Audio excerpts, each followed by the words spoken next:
Welcome to Live Daf, your online Daf Yomi shir.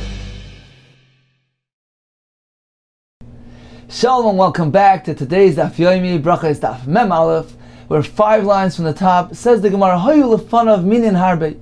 If one had before him several minim, several items, several species of food, which one should he make the bracha on first? So we had a machlekes in the Mishnah according to Yehuda.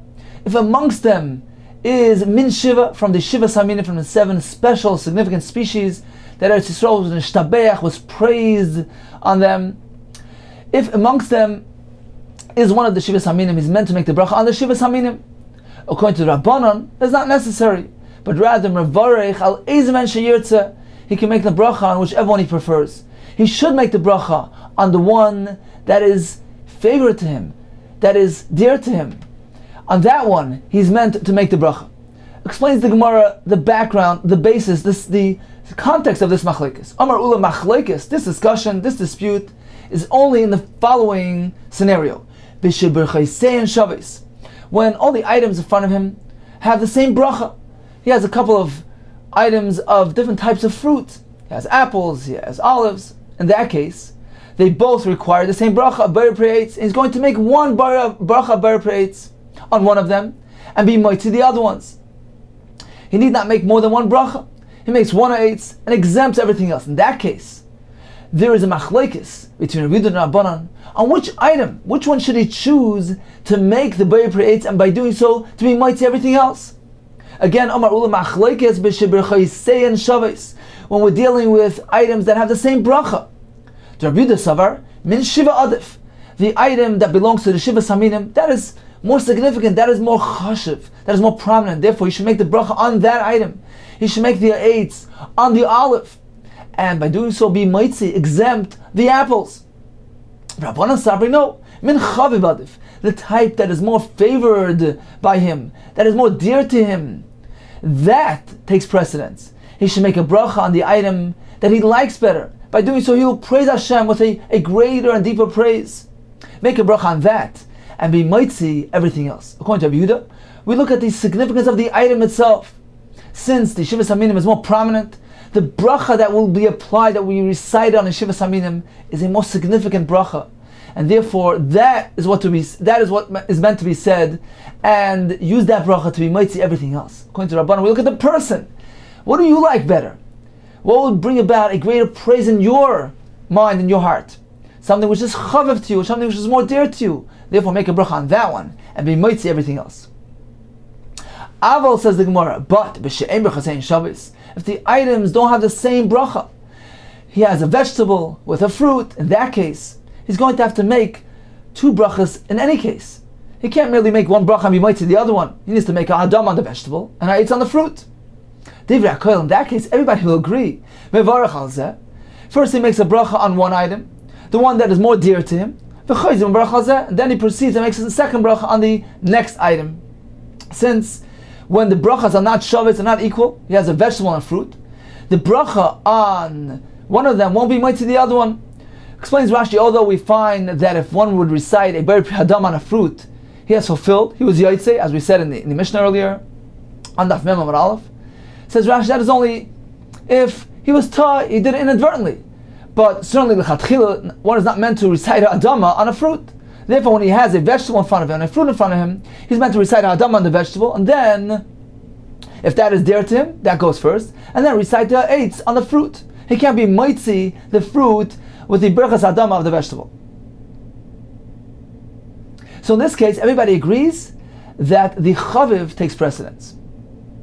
Says Gemara Meisivei, we know it in the Brachos as follows: Hoy lefan of tznoin v'zayis. If he had before him a radish, which requires a adama, and a zayis, and an olive, mevarach al tznoin, upoiter zayis. He merely needs to make a bracha adama on the tznoin, on the radish, and pater and exempt the zayis. So how can Ula say that if you have a vegetable and a fruit, you can't merely recite one bracha on the vegetable and exempt the fruit? The Brachos says clearly that the bracha on the radish exempts the zayis, the olive. Says Gemara Achmayaskinan, was speaking about a very specific context. Kshatznoin ikar, was speaking about where the radish is the primary food. Meaning his intent was to eat the radish, but since the radish is very sharp, in order to blunt the sharpness of the radish, he adds a zayis, an olive. So the olive in this case is merely a tafel, a subordinate, is secondary to the tznoin. In this case, it doesn't require bracha at all. So certainly the brisa is very much understood. If he adds a tznoin and a zayis, he makes a bracha on the tznoin, which is the ikar, and he patters the zayis since it's merely a tafel. It's there to blunt, to aid and assist in the eating of the tznoin. But ordinarily, certainly if one has a vegetable and a fruit, you can't be mitzi the bracha of the fruit by merely reciting adam on the vegetable. It says Gemara Hachi. If this is the case that the olive is serving as a tafel, a subordinate to the tznoin, Ema Sefer, let's take a look at the latter part of the brisa. Rabbi Yehuda Eimer, Mevarach al zayis, shazayis min shiva, that one must break a bracha on the olive. Why? Because the zayis is significant. It's one of the shivas haminim. Says the Gemara, if we're speaking about these merely eating the zayis, the olive, to blunt the sharpness of the ikar, of the primary item, of the primary food, which is the radish, so how could Rabbi Yehuda obligate a bracha on the zayis? V'chilesle Rabbi Yehuda. Does Rabbi Yehuda not hold of the Mishnah which says on the snan kol shu ikar, one has an ikar, a primary food, and together with it a tafel, a subordinate, a secondary food. Mevarach ala ikar apoitos atfila. Does Rabbi Yehuda agree to that halacha? Certainly it must be Rabbi Yehuda holds of this halacha. And if so, how can Yehuda hold that one is required to make a bracha on the olive, which is merely a tafel? Says Gemara, perhaps Rabbi Yehuda, true, indeed, he doesn't hold of this concept of an ikar and a tafel. V'atanya, we learned in a brayso, if the olive is merely coming to help in eating the radish, to blunt the sharpness of the radish, Rabbi holds that in this case, since the radish is primary, he indeed makes a bracha merely on the radish, and it patas exempts the zayis. So getting back to the brisa, how can we say that we're talking about where the tznoin is primary, the zayis is merely a secondary fruit, it's a tafel? If so, how could Yehuda obligate a bracha? How could Yehuda be mechayev want to make a bracha on the zayis, which is merely a tafel? Says true, but tznoin ikar askin, and we're speaking about that the tznoin, the radish, is the ikar, and the zayis is merely a tafel. If so, how do we understand Rabbi Yehuda's halacha? This discussion between Rabbi Yehuda and Rabbanon is almost achrite pligi. They're discussing an entirely different topic. The Brisa is missing some words, and this is how it should really read. If one has before him a radish and an olive, he makes a bracha on the tznoin, which is the primary item, and he exempts the zayis. What are we speaking about? When the radish is primary, and the olive is merely coming to aid, to be a tafel to the tznoin, to soften the sharpness of the radish. But, and this is what the brayso is missing. But in a case where the tznoin is not the ikar, rather he has intent to eat two items. He wants to eat a radish, he wants to eat an olive.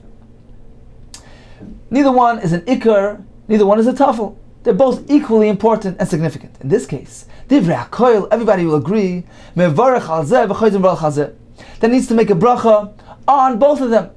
First he makes a bracha on one, and then proceeds to the other one. Why? Since we're speaking about a fruit and a vegetable that require two different types of brachos, in this case everybody agrees that the chaviv is adif, the one that is favored by him, that takes precedence. That is the one that he should make a bracha on first, and then proceed over to the other item and make a bracha on that. Since he's not being mitzi one with the other, he can't merely make one bracha on one and exempt the other one. We're speaking about two items that have two different brachas. Continues the brayso, ushnei minim ba'alma, and this is the machlokes between Rabbi Yehuda and Rabban. When he has two species, two minim, two items, that have the same bracha. For instance, if he has an apple with an olive, they both require eights. In this case, there is a machlokes between Rabbi Yehuda and Rabbanon. Which one is more significant?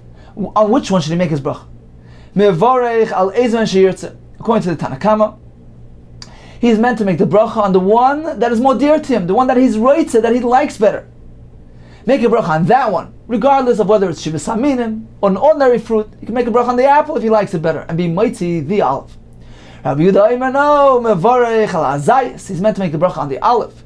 Why? Because that is more significant. There's more chashiv. Shazayis means shiva, because the aleph is one of the shivas haminim. Therefore, in a case where he has two items that require the same bracha, and he will only make one bracha on one, and by doing so be mighty the other one, it is better for him to make the bracha on the shivas haminim.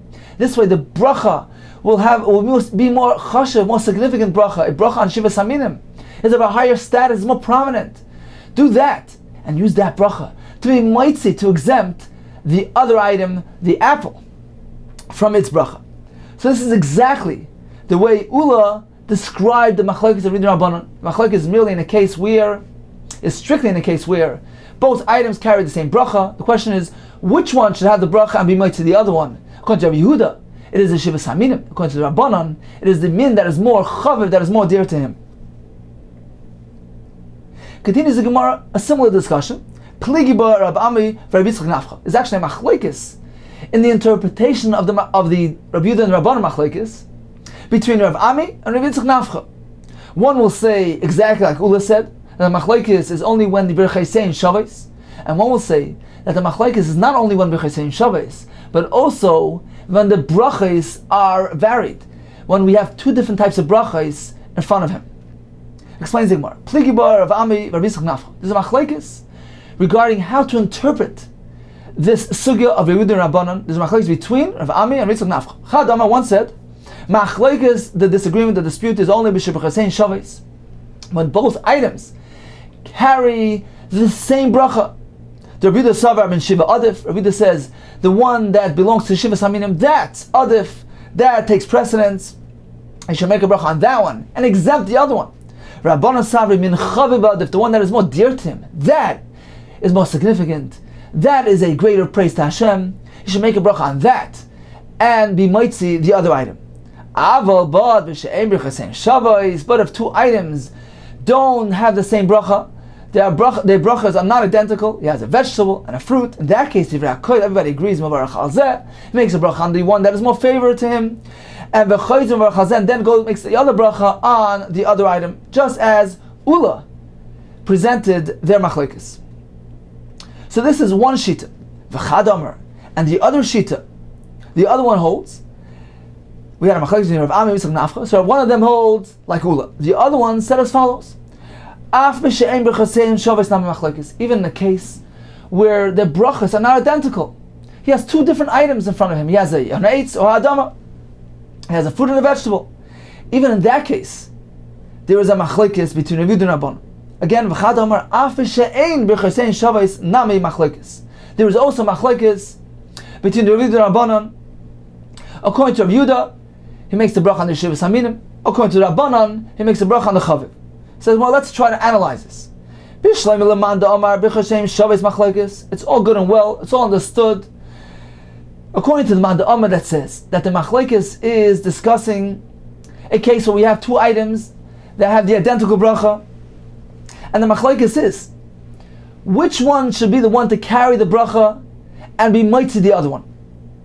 So Bishlam Manda Amar b'shulchan Shabbos machlokes shafer, we understand the basis for their machlokes. We're speaking about making one single bracha, which will be mighty the other item. On which one should he make the bracha? On the one that is shivas haminim, that is more significant on account of its more significant min, or is he meant to make the bracha on the one that is dear to him, and that is a more significant bracha since he likes that one better? But according to the other interpretation, that the machlokes is regarding even when both items don't carry the same bracha. But my pligi, what is the machlokes? Certainly nobody holds that he can take a fruit and a vegetable and make a bracha on the vegetable and be mighty the fruit. That's certainly, nobody holds like that. Of course, he needs to make a separate bracha, one on the fruit, one on the vegetable. So, what is the machlokes? How do we understand, how do we frame the machlokes in Yehuda and Rabbanon? He's going to make two brachas anyways. He's going to have to make an eitz and adama. So what is the basis for the machlokes between Yehuda and Rabbanon?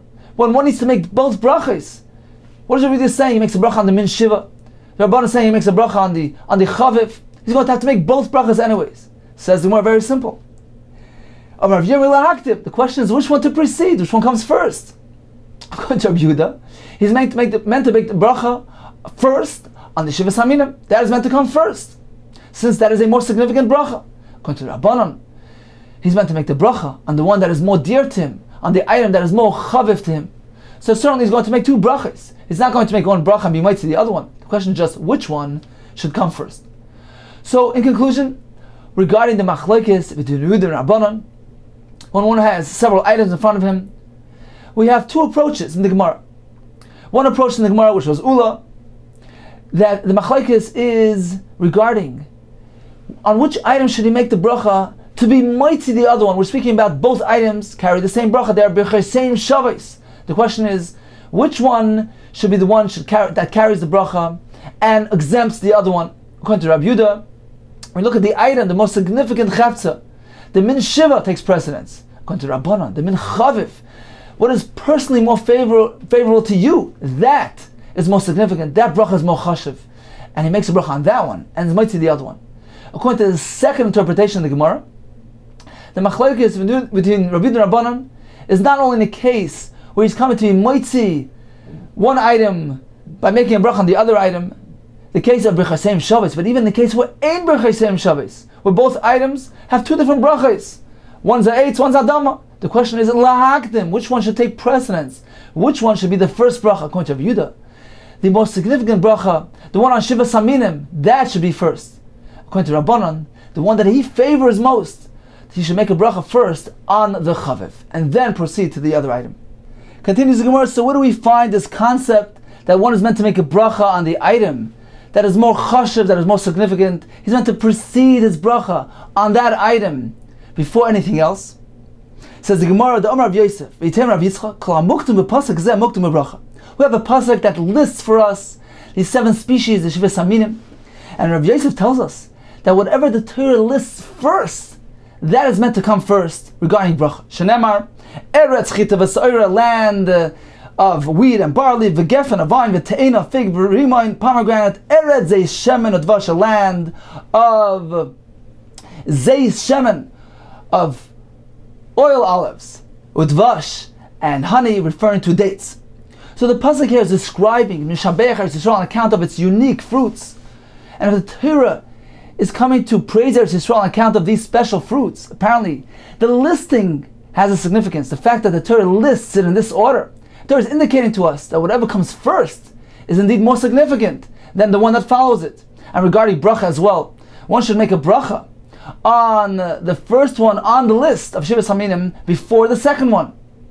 So if we find this concept regarding Shivas Haminim themselves, even amongst the Shivas Haminim, one is meant to be magdim, the item that is found earlier on the top of the list. Certainly with regard to a choice of 2 items, one being Shivas Haminim and the other one being a non-Shivas Haminim item, certainly one is meant to be magdim to precede the bracha on the Shivas Haminim item prior to the other one. So this is the basis for Rabbi Yehuda's opinion, that he should be magdim mimin shiva, even if they're both 2 different brachas. He should be magdim, he should make the bracha first on the one that is Shivas Haminim. Now the Rabbanan really agree to this concept, that one should be magdim the min that is more chashiv. However, in the case of a chaviv, when one is more dear to him, one is favored by him, in that case, that, according to Rabbanan, takes precedence, and he should make a bracha on that, even before Shivas Haminim.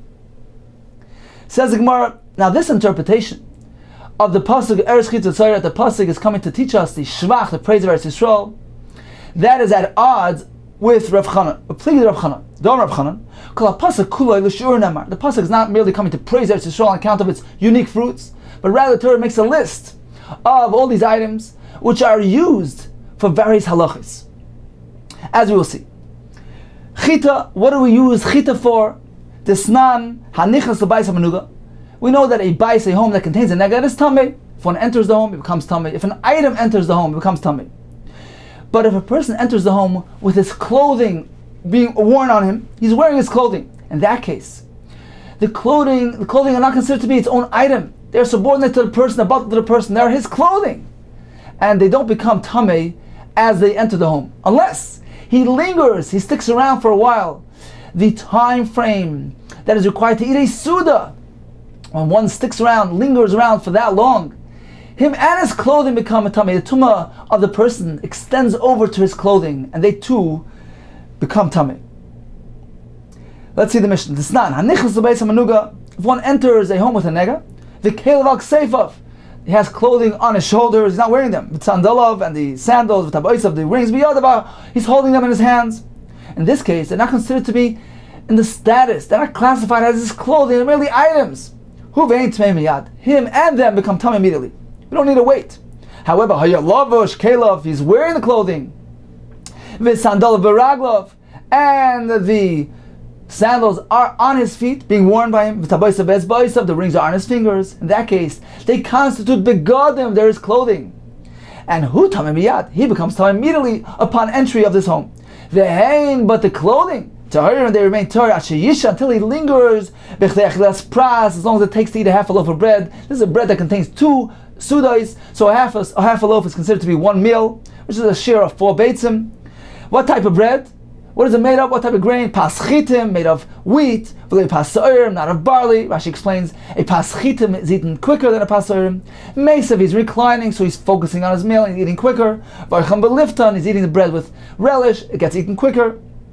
So the point of the Torah mentioning chita, the value of a chita is on account that we can measure with it, a measurement regarding a halacha. Which halacha? The halacha of a bayis hamanuga. That one who enters a bayis hamanuga is metame the clothing that he's wearing if he stays around long enough to eat a meal of bread made of chitim. So that's the measurement that is connected with the word chita in the Torah. What about sa'ira? What do we measure with a sa'ira? This is not as we learned. Etzem kasa'ira. The bone of a mace the size of a barley, metame b'magah masa, can give a tumah by contact or by carrying it. Ve'enu metame boil cannot be metame something which is found under the same roof. So we find that sa'ir is used to measure an etzem. What do we use geffen for? K'dei revius and yain al-nazir, to teach us the measurement, the amount for wine of a nazir. As Rashi explains, the chiyuv of a nazir, he's forbidden to drink wine, that is a shir revius. What about solids? Grapes, grape residue, pits, shells. So ordinarily, the Mepharshim speak out that the shir achila in the entire Torah is usually a solid is a kazayas, the volume of a kazayas. A liquid is generally a revius. Regarding nazir, there's an exception. Even his solids, even the isser nazir regarding solids are measured with a shir revius, which is really a fluid measurement. How do we measure a solid with a fluid measurement? Explains Rashi, the amount of solid that takes to displace a revius of wine, that is the shear that a nazir is liable on. Now, what is the difference if we're speaking about wine or water? Explains Rashi, since wine is thicker, it is of a thicker consistency, therefore it takes more to push it out. It has a stronger surface tension, and therefore more is required to displace, to push out a revius of wine from a cup. And we measure the isser of a nazir, the chartzan and the zag and the pits, the shells, the grapes. What is the shear? The shear that it takes to push out a revius of wine. So the word geffen in the pasuk of Sheva Saminim denotes the measurement for revius yain the nazir. What do we use te'ena for? A fig, kegregos, let's say a Shabbos, the amount, the measurement that one is liable when he carries on Shabbos from one domain to the other, from Yachash Sarabim, that is the shear of Gergeres, the shear of a dried fig. What do we use remain for? This is regarding Hilchas Tumah V'Tara. Because it's not as we learned in the Mishnah, called Klei Bali Batim, Shiur Kurimayim.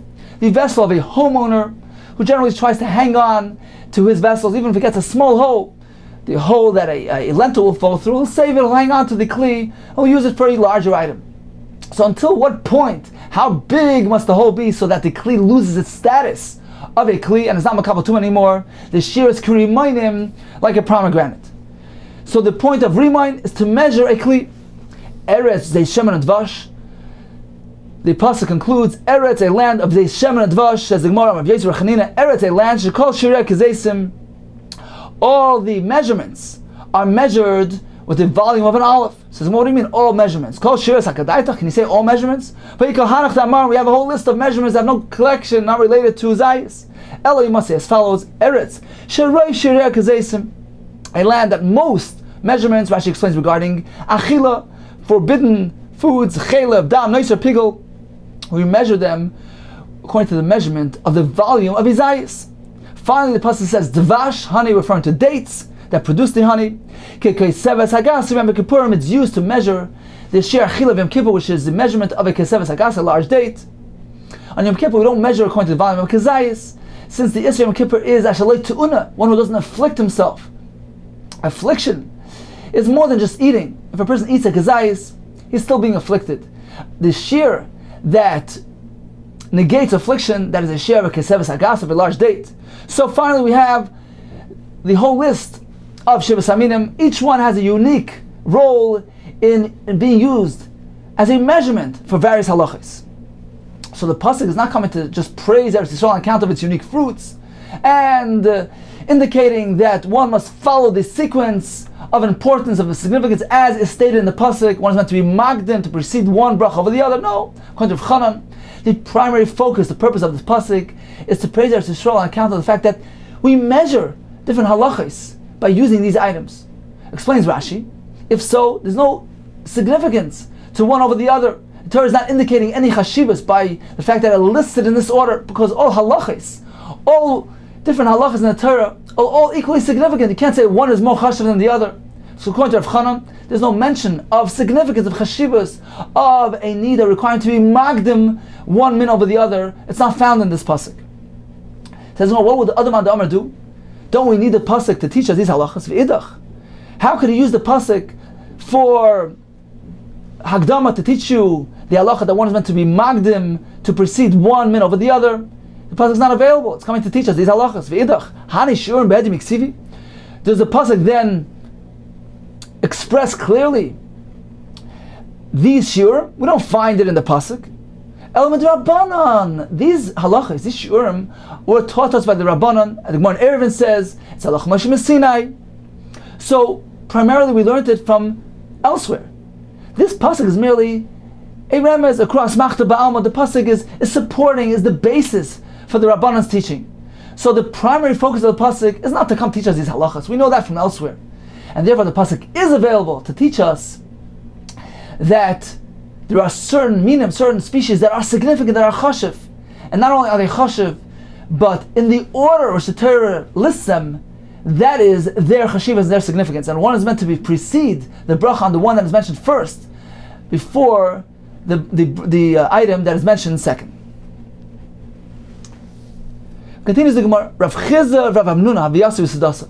They were sitting by a meal. Aisel Kamed, they served them Tamamri V'Rimayni, dates and pomegranates. Tosfos says this wasn't meant to serve as a subordinate for the bread, but rather as a kinuch suda, as some sort of dessert.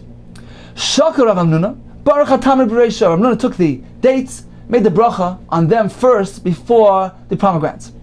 So he preceded the bracha on the dates. Amar Rav Chizah, Le'svir Le'mar, do you not hold Lahadam Rav Yosef, V'ter Rav Yitzchak? This lesson taught us by Rav Yosef, some say it was Rav Yitzchak, that one is meant to follow a certain order. Kol Amugdam Pasuk Zeh Kodim LeBracha. We're meant to follow the list of the bracha of the pasuk of Shivas Haminim. And in the pasuk of Shivas Haminim, what comes first? Certainly, pomegranate remind comes before dvash, which is dates. So why did you make the bracha? Why did you choose to make a bracha on the dates? You should have made a bracha on the pomegranate. Amar lei. So Rav Nuna responded as follows: Zeh sheni la'aretz v'zeh chamishi la'aretz. You know, the pasuk listing the Shivas Haminim says the word eretz twice. The pasuk says as follows: Eretz chita v'soira v'gefen v'teina v'riman. So list 5 species, and then again eretz zeh shemen and dvash. So the pasuk is teaching us as follows: the min, the item that is stated next to the word eretz, that is the most prominent item. For instance, the eretz chita v'soira, so chita v'soira, which are closer to eretz, they come first. Afterwards we have gefen, uteina v'rimain, but we don't do them next. First comes eretz zeh shemen and dvash, the olives and the dates, since they are stated right next to the word eretz, so they come before the other items. So first comes the ones that were stated next to the first eretz, which is eretz chita v'soyer. First comes chita v'soyer. Then comes the ones that are listed next to the second eretz, which is zei shemen and dvash. And only then come the remaining three items of gef and tein rimon that are removed from eretz. And that is the reason why I chose to make the bracha on the dvash, which is stated next to the second eretz, and that comes before rimon, which is very removed from the word eretz. Again, inside Amar Lei,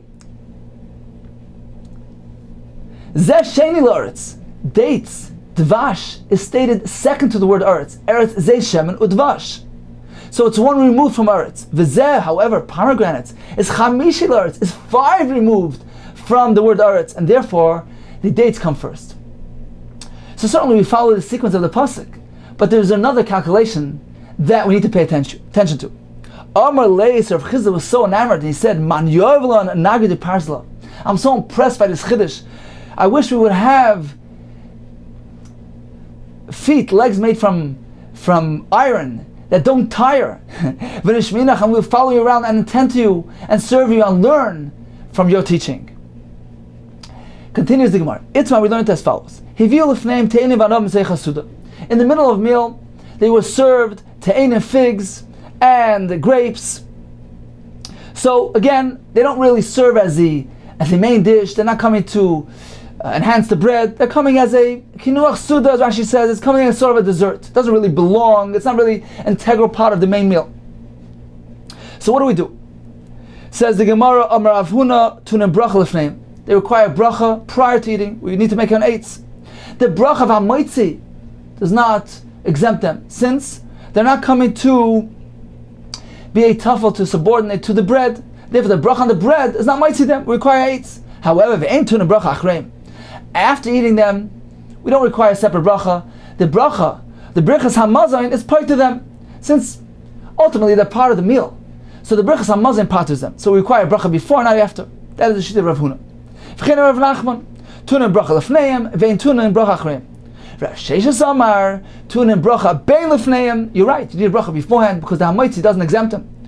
Bein lachreim, they need a bracha afterwards as well. Brachos hamazon doesn't exempt these items. Why?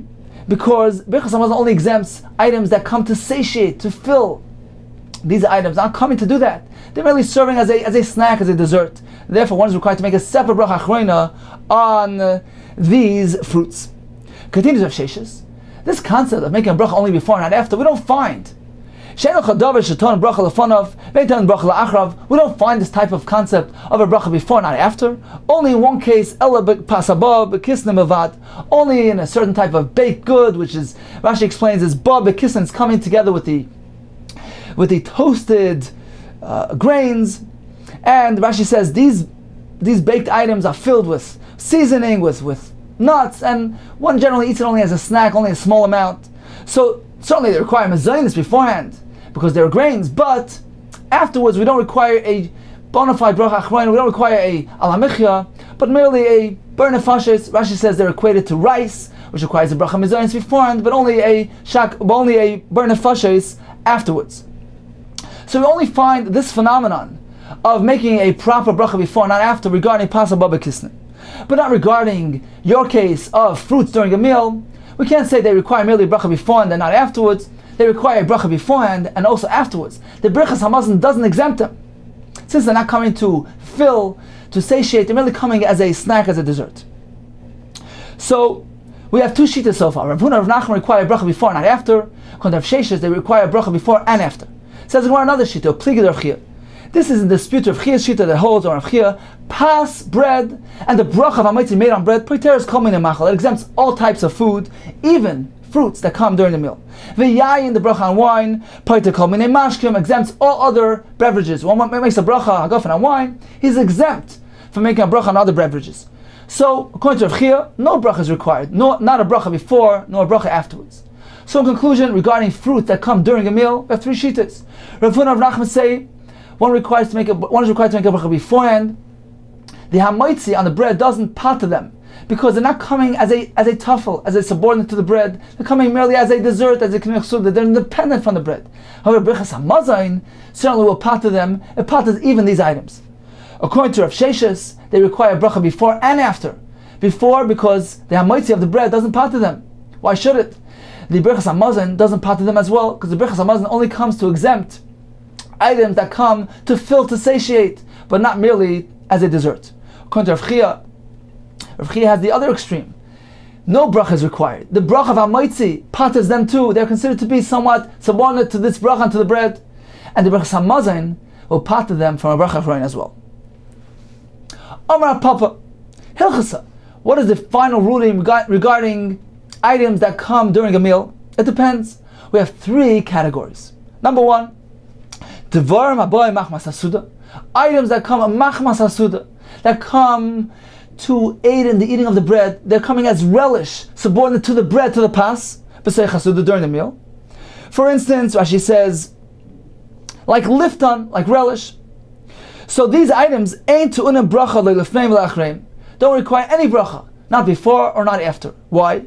Because the brachas hamaitzi of the bread, which is the ikar, paters the tafel, and certainly the brachas hamazon will pater them. V'shaloi machmas hasuda. But if these items are not coming for the bread, not coming to be subordinate, to attach themselves to the bread, Rashi says like cereal, like a cooked dish of a vegetable dish, kruv, cabbage. These items are not coming to serve as relish for the bread. They're coming lemazon, l'sayva, to fill, to satiate. So when these items that come b'tei chasuda, to unin bracha lefneim, they require bracha beforehand, because the brachas hamaitzi can't pater them. They're not a tafel. They're not subordinate to the bread. But ve'ein tunin bracha achreim. But certainly you're not required to make a bracha afterwards, because the brachas hamazon covers everything. It covers all items that come to satiate and to fill. They're considered to be an ikar of the suda. The third category is la'achar suda, items that generally come after one finishes his meal. For instance, fruit. Those items to an bracha, bein lefneim, bein achreim, require bracha before and after, and according to the shita of Rav Sheshes. So once again, items that come to be malafes hapas, to serve as relish, to be tafel to the pas, don't require any bracha at all. Items that come to fill and to satiate, various types of dishes and cereals, they require bracha beforehand, but not afterwards. Items that come merely as a dessert, like a fruit, they require two brachas, before and after. Says the Gemara, Sholos ben Zayma. They asked Ben Zayma the following question. Why did they say that an item that comes machmas on account of the bread, to be subordinate, to be tafel to the bread, why is that so? He told them, because the bracha on the bread exempts say they are a tafel. And we know that one makes a bracha on the ikar, on the primary food, and paters, exempts the subordinate food. So they said, why, when it comes to drinking wine, we know that wine, even during a meal, when it's coming to aid in the digestion of the bread, it's coming to aid in the process of digestion, it's a tafel to the bread. Why then is one required to make a bracha on wine? Nifter a pas. Why isn't it considered to be a tafel on the pas? Should pater it. Says the Gemara, Shani Yain, wine is very different. It had its own category. The goyim bracha la'atzmai, wine is not merely a beverage. Wine brings about a bracha on its own, meaning that one makes a bracha on wine even when he's not thirsty. For instance, by Kiddush, by Havdalah, by a Shever brachas, by a wedding. So we see that wine causes one to make a hagafen, even when he doesn't really want to drink the wine for its beverage value. So wine has an added significance, added chashivas. Aside from being a beverage, it's also a very significant item, and therefore it requires a bracha, even when being drunk during the meal, even when it's coming to aid in digestion of the bread. It's different than an ordinary tafel, than a food that is coming to serve as a relish, as a tafel for the bread, and therefore it requires its own bracha. So this is Rashi's approach to the Gemara. Tosfos has a different approach. Tosfos says, how can Rashi say that cereal requires its own bracha? We have a Gemara, Daf Yomi, which indicate otherwise, that the bracha of hamaitzi on the bread exempts the cereal. So Tosfos has a different approach to the Gemara. Tosfos says that when a Papa uses the term machmas hasuda, he's not referring to merely items that are coming to be malafes pas, to serve as a relish for the pas, as a tafel for the pas, but rather machmas hasuda doesn't mean suda pas, it means the meal. Anything that is generally coming, that is appropriate for the meal, be it a relish, be it a cereal, be it a cooked dish of vegetables, that is considered to be machmas hasuda. And that is the first category of Rav Papa. Those items don't require any bracha, neither before nor after. They are exempt by the Hamaitzi and by the Brachos HaMazon. The next category of Papa, which was Dvarim that are Shaloi Machmas HaSuda B'Seich HaSuda, those are items that don't generally fit into the main part of the meal. They are desserts, like fruits. Those are Shaloi Machmas HaSuda. They're not coming Machmas HaSuda. They're not part of the integral part of the meal. And therefore they require bracha beforehand, but not afterwards. The Brachos HaMazon does exempt them. And according to the Shita of Rav Huna Rav Nachman, Tosfos maintains that one is meant to follow the Rabbim. One is meant to follow the majority view of Rav Huna Rav Nachman, who maintained that on a fruit, one merely makes a bracha before, not after. Therefore, this ruling of Rav Papa follows the ruling of the majority. However, according to Rashi, who says that on a fruit, one is meant to make a bracha before and after, that follows the Shita of Rav Sheshes, which is merely a yachid. And one is meant to follow the Rabbim, as it says, yachid Rabbim, halacha kirabim. And then comes the third category, la'achar ha'seuda, after the meal. Anything that's served at that point requires two brachas, a bracha before and after. What does la'achar ha'seuda mean, says Tosfos? It means la'achar shemoshchu es yadeim min hapas. When they pull their hands away from bread, they're not eating bread anymore. So it's considered as though the Suda was over, it's completed, it's done with. Now anything that's served to them requires a bracha, whether it's cereal, whether it's relish, whether it's fruit, it doesn't matter. It requires its own bracha and doesn't get exempt by the bracha of Hamaitzi and by the Brachos HaMazon. So according to Tosfos, the term Su'uda that Rav Papa is referring to, it's not the pasta, it's not the bread, but rather the Suda experience. Anything that comes Machmas HaSuda, that's coming as part of the Suda experience, whether it's as relish for the pas, whether it's l'mazon l'soiva to satiate, to fill, doesn't matter. It's all included. Then no bracha is required, not before or after.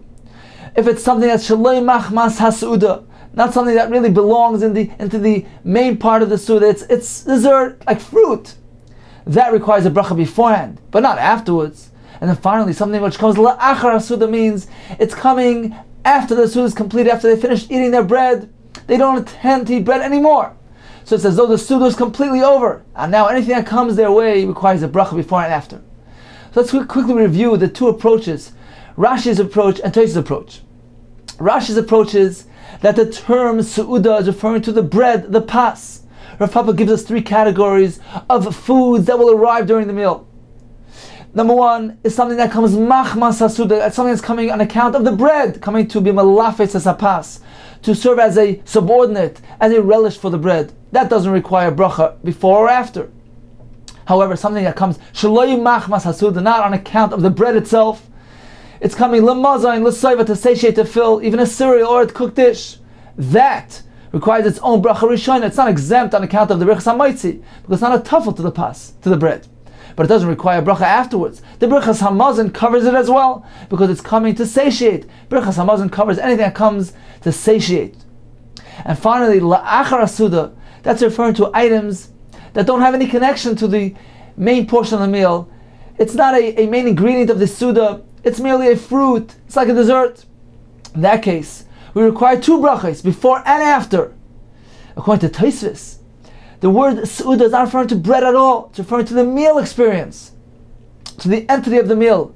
So the first category is something that comes machmas hasuda, anything that belongs within the main entity of the meal, whether it's l'lafes hapas, or whether it's l'mazon l'soiva, doesn't require any bracha. It is exempt by the Brachos HaMaitzi of the bread, and by the Brachos HaMazon. The second category is shaloi machmas hasuda, something which doesn't come on account of the meal, like fruit. That requires a bracha rishona, but not a bracha achrona. The Brachos HaMazon will exempt it.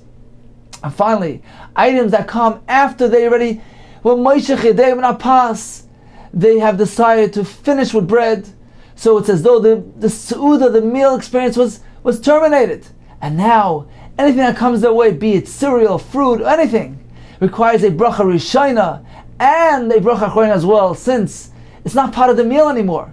So it can't be exempt by the hamaitzi of the bread, nor can it be exempt by the Brachos HaMazon following the meal. It requires its own bracha rishona and its own bracha achrona.